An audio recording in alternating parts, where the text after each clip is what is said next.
gente. Bem, como vocês sabem, durante esse período a gente vai estar tendo aulas à distância, certo? Serão colocadas aulas aqui no canal da escola, videoaulas, né, aulas gravadas. Será postado também no porta-arquivos de vocês materiais, como o que já foi postado. Se você não viu, vai conferir no porta-arquivos, que tem um material de revisão lá em PDF. E atividades, certo?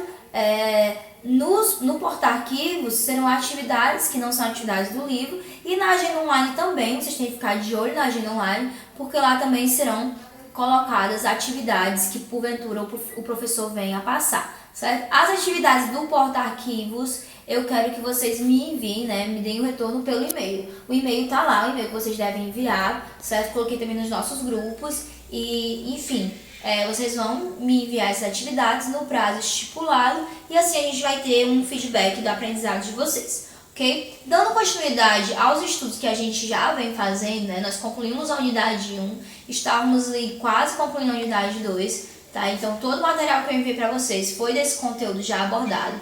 E dando continuidade a isso, a gente estava vendo no tema 1 e 2 a Guerra Fria e os sistemas socioeconômicos, certo? E a gente viu que mesmo nesse período já existia um tipo de regionalização no mundo, né? Mesmo esse mundo bipolarizado, que nós tínhamos como controle duas grandes potências, Estados Unidos e União Soviética, a gente tinha um mundo regionalizado entre Oriente e Ocidente, sendo o Ocidente capitalista e o Oriente socialista.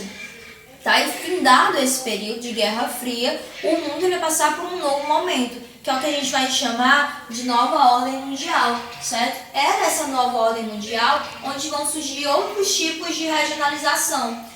Um dos mais importantes que a gente vai ter é o de país do norte e país do sul.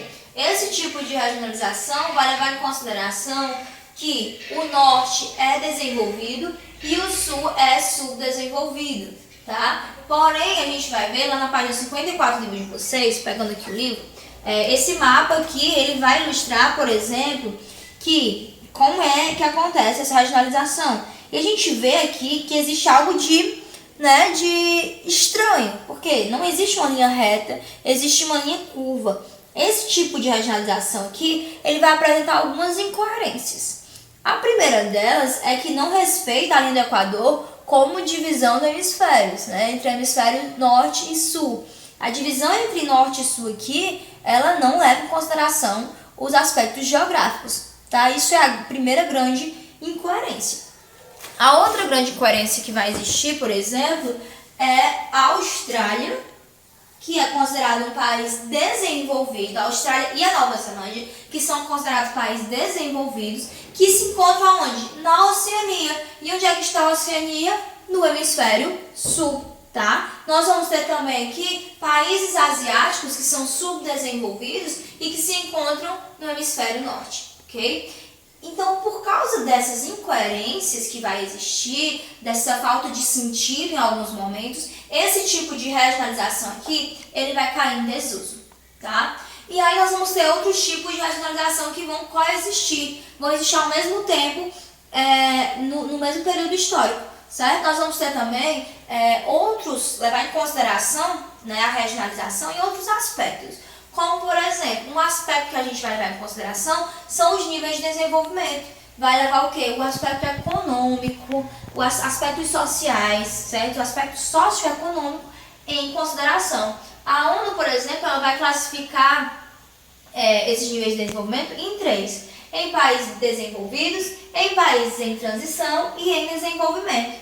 Os países desenvolvidos, no livro de vocês, a partir da página 55, vai haver a descrição bem feita, certo? De cada uma das características de cada nível de desenvolvimento. Os países desenvolvidos, por sua vez, são aqueles países que vão apresentar um PIB elevado, né? Uma atividade econômica muito solidificada, que vai apresentar aí qualidade de vida muito boa, né? Um IDH alto também.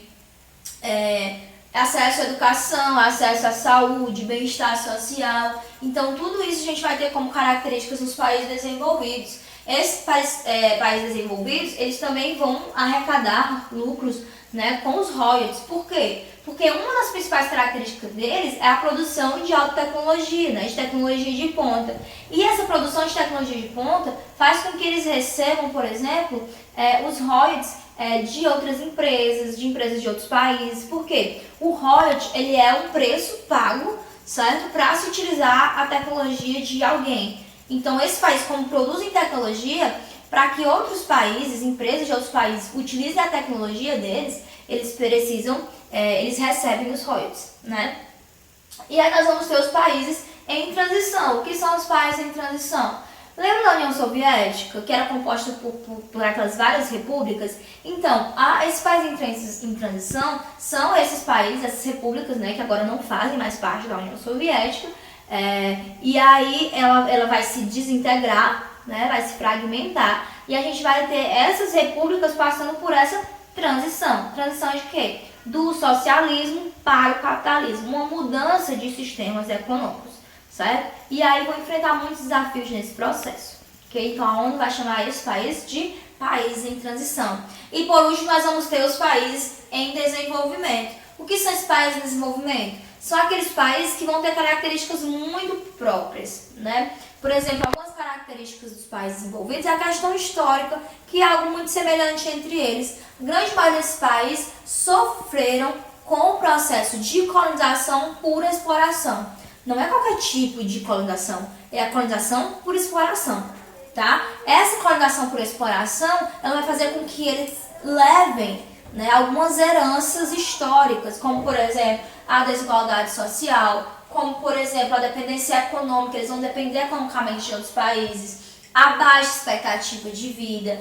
Outro fator que vai ser herdado é a questão da agricultura, né, o tipo de agricultura que esses países eles vão desenvolver, a exportação de commodities, né, que é a forma mais primária dos produtos. Então essas serão as grandes características dos países em desenvolvimento. No livro de vocês existem muitas outras características, tá? E aí vocês podem acompanhar direitinho.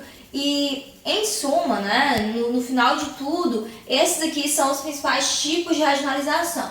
No livro de vocês existem algumas outras, vale vocês darem uma olhada, uma leitura, tá? As videoaulas elas são sempre para dar uma explanação maior, né, para fazer uma correção de uma atividade. Qualquer dúvida, vocês nos procurem entrar em contato e podem entrar em contato com a gente, ok? Não esqueçam de dar esse cuidado e é isso.